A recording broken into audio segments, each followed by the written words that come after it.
Welcome to our YouTube channel. Today, we're going to show you how to make a delicious chicken tandoori karahi. To start, we need to marinate the chicken.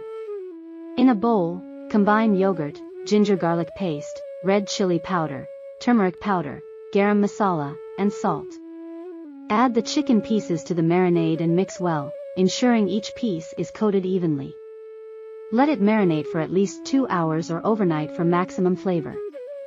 Heat oil in a karahi and add chopped onions. Sauté until golden brown, then add tomatoes, green chilies, and a pinch of salt. Cook until the tomatoes are soft and pulpy. Once the base is ready, add the marinated chicken to the karahi.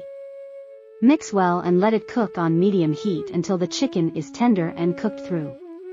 Garnish with freshly chopped coriander leaves and ginger julienne. The vibrant green and yellow colors add a pop of freshness to the dish. Serve the chicken tandoori karahi hot with naan or rice. The juicy and flavorful chicken combined with the aromatic spices will leave you craving for more.